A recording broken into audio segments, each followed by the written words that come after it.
Hello everyone, मैं नीता तिवारी आप सभी का स्वागत करती हूँ आपके अपने स्मार्ट लर्निंग के प्लेटफॉर्म पे। तो बच्चों, आज हम आपका क्लास 6 का हिस्ट्री का चैप्टर 4 पढ़ेंगे। ठीक है, और हमारा चैप्टर क्या है कि क्या बताती हैं हमें किताबें और कब्रें। ठीक है, what books and burials tell us. ठीक है, ये हमारा चैप्टर है। तो आइए हम अपना चैप्टर शुरू करते हैं।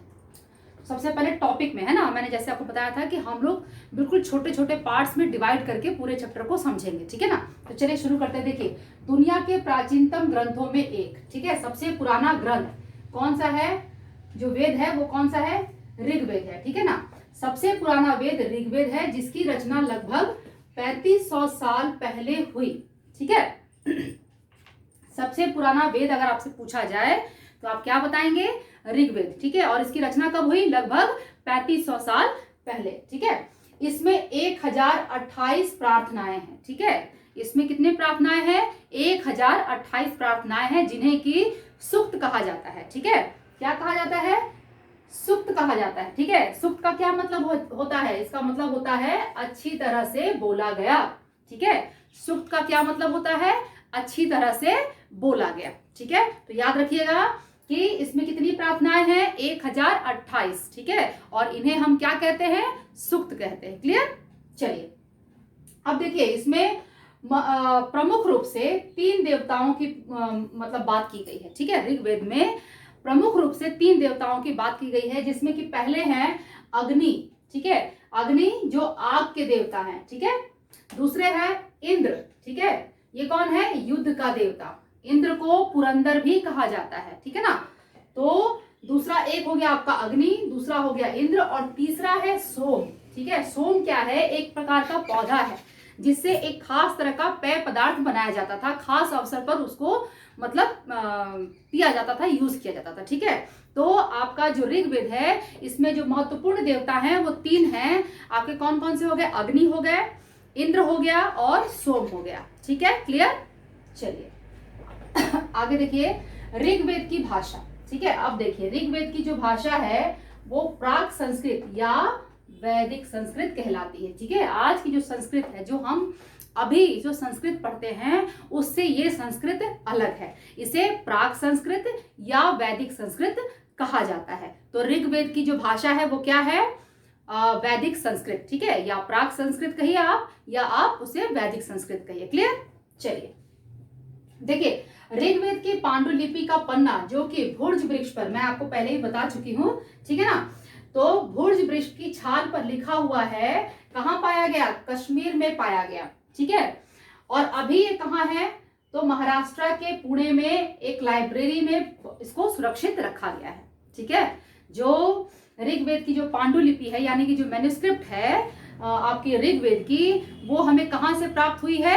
कश्मीर से प्राप्त हुई है, और उसे पुणे में, महाराष्ट्र के पुणे में उस लाइब्रेरी में सुरक्षित रखा गया है। ठीक है ना, चलिए अब देखिए, ऋग्वेद की क्या बात है कि इस समय राजा का कोई कॉन्सेप्ट नहीं था। ठीक है ना, ऋग्वेद के समय में जो समाज था उसमें राजा का कोई कॉन्सेप्ट नहीं था, राजा नहीं होते थे। ठीक है ना, क्या होता था जानते हो? समाज जो उस समय का था ना, वो छोटे छोटे कबीलों में बटा हुआ था। ठीक है, छोटे छोटे स्मॉल स्मॉल कबीलों में, ग्रुप्स में बटा हुआ था। ठीक है, तो उन जो ग्रुप्स में जो भी आदमी, जो भी व्यक्ति ना, जो समर्थ होता था कि भाई युद्ध कर सके, सबके लिए खाने पीने की व्यवस्था कर सके, सबकी रक्षा कर सके, मतलब जो हर तरह के तरीके से समर्थ हो, उसे ही कबीले वाले अपना प्रधान चुनते थे। ठीक है, समझ में आया ना?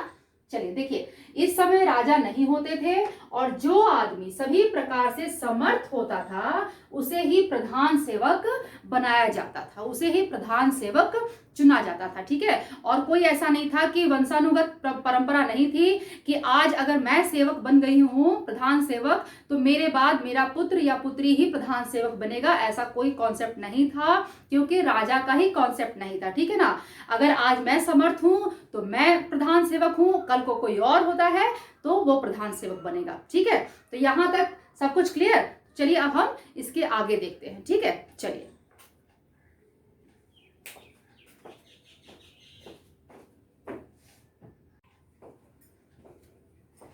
देखिए, ऋग्वेद का उच्चारण किया जाता था और श्रवण किया जाता था, ना कि पढ़ा जाता था। ठीक है।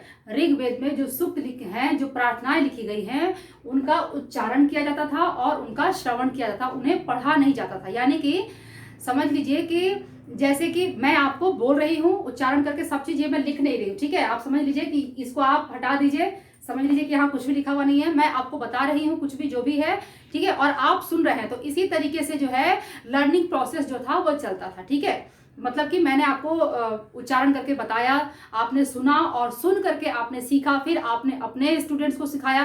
तो इस तरीके से जो है ये जो प्रक्रिया है ये चलती रहती थी, ठीक है।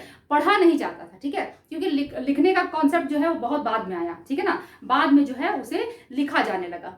चलिए देखिए आगे, देखिए कि वैदिक प्रार्थनाओं की रचना ऋषियों ने की थी, ठीक है। कुछ प्रार्थनाओं की रचना महिलाओं ने भी की थी, ठीक है। वैदिक प्रार्थनाओं की रचना ऋषियों ने की थी और कुछ जो प्रार्थनाएं थी उनकी जो रचना है वो महिलाओं ने भी की थी।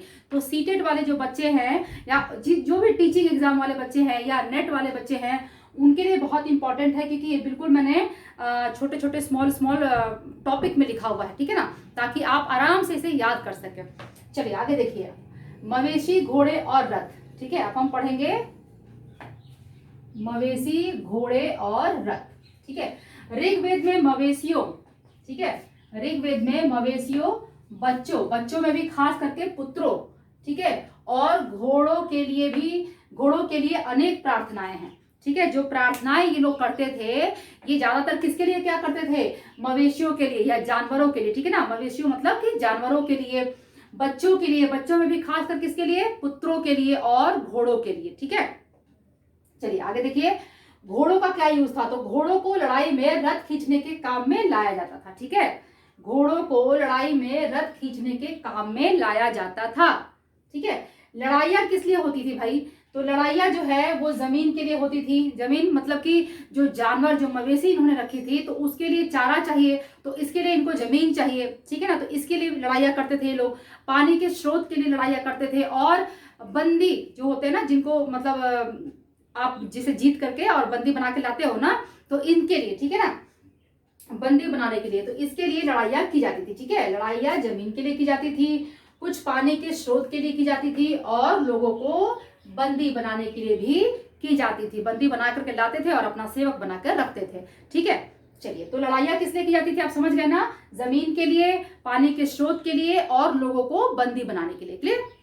चलिए आगे देखिए, युद्ध में जीते गए धन का कुछ भाग, ठीक है।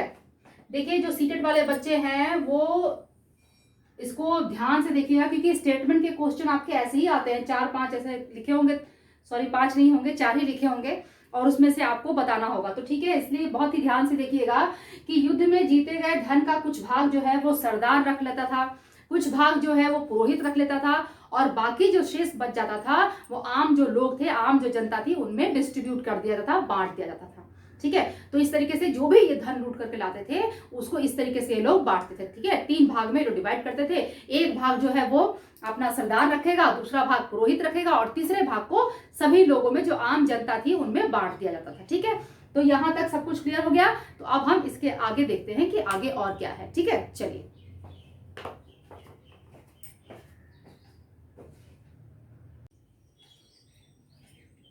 देखिए बच्चों, ऋग्वैदिक समाज में लोगों का जो वर्गीकरण था वो किस प्रकार से किया गया था, आइए अब उसे समझिए, ठीक है। तो यहाँ पर क्या है, लोगों का जो वर्गीकरण था वो उनके काम, भाषा, परिवार, समुदाय, निवास स्थान या सांस्कृतिक परंपरा के आधार पर किया जाता था, ठीक है। इस समय का जो समाज था, जो ऋग्वैदिक समाज था, उसमें लोगों का वर्गीकरण उनके काम, भाषा, उनका परिवार, उनका समुदाय, उनकी सांस्कृतिक परंपरा, इन सभी के आधार पर किया जाता था, ठीक है।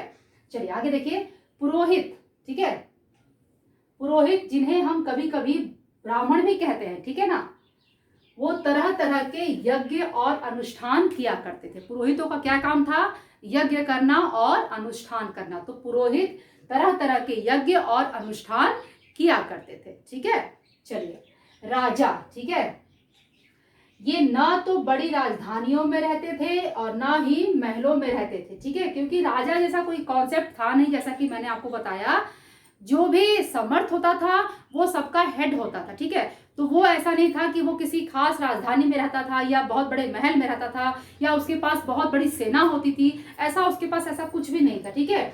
तो ये ना तो बड़ी राजधानियों में रहते थे, ना महलों में रहते थे, ना इनके पास सेना होती थी, और ना ही ये टैक्स लोगों से कलेक्ट किया करते थे, ठीक है। तो इस तरीके से कोई भी काम नहीं होता था, जो कि बाद में आप जब लेटर वैदिक पीरियड पढ़ोगे तो उसमें जो है, जो राजा जब होगा, जब राजा का कॉन्सेप्ट आ जाएगा तो उसमें जो राजा है उसकी राजधानी होगी, वो महल में रहेगा, ठीक है ना, उसके पास सेना होगी, वो टैक्स भी वसूलेगा। तो ये सारी चीजें जो है आप लेटर वैदिक पीरियड में पढ़ोगे, ठीक है।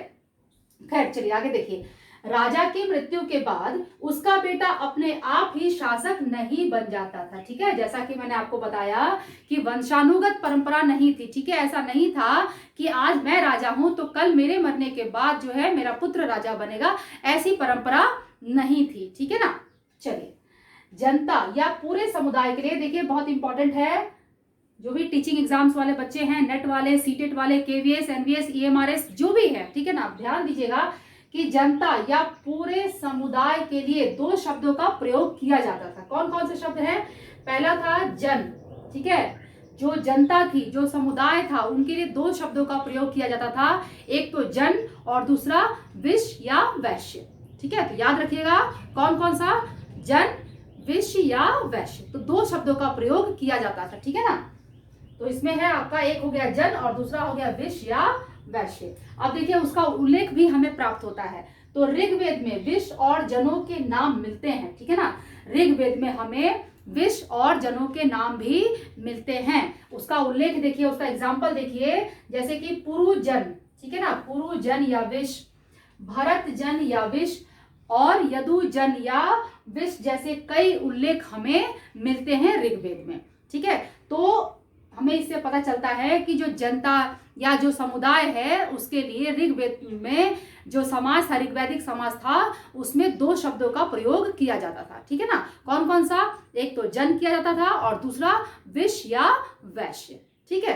तो यहाँ तक सब कुछ क्लियर हो गया कि किसको क्या बोलते थे। जो समाज था ऋग्वैदिक समाज, वो किस प्रकार से वर्गीकरण उसका किया गया था ना, लोग की उनके काम के आधार पर, उनकी भाषा, समुदाय, परिवार, उनकी जो सांस्कृतिक परंपरा थी, इन सभी के आधार पर जो समाज था उसका वर्गीकरण किया गया था, ठीक है ना। पुरोहितों का क्या काम था? पुरोहित जिन्हें कि हम ब्राह्मण भी जानते हैं ना, तो पुरोहितों का काम क्या था? यज्ञ करना और अनुष्ठान करना, ठीक है ना। राजा जो होते थे तो राजा तो होते ही नहीं थे, ठीक है ना, हेड होता था, कबीले का हेड होता था, ठीक है ना। ये जो आपको मैंने यहाँ नाम बताए हैं, ये पुरु, भरत और यदु, ये सब कबीले थे, ठीक है ना। तो ये जो कबीले होते थे तो राजा, ये जो इनकी कोई राजधानी नहीं होती थी, जो हेड होता था उनका कबीले का, उनकी कोई राजधानी नहीं होती थी, कोई ऐसा नहीं था कि बहुत बड़े महल में ये लोग रहते थे, इनके पास सेना नहीं होती थी और ये लोग टैक्स भी वसूलते नहीं थे, ठीक है ना।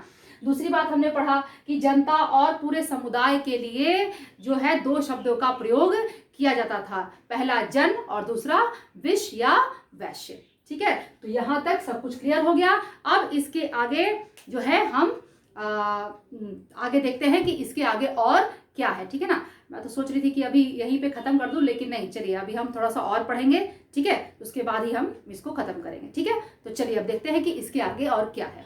चलिए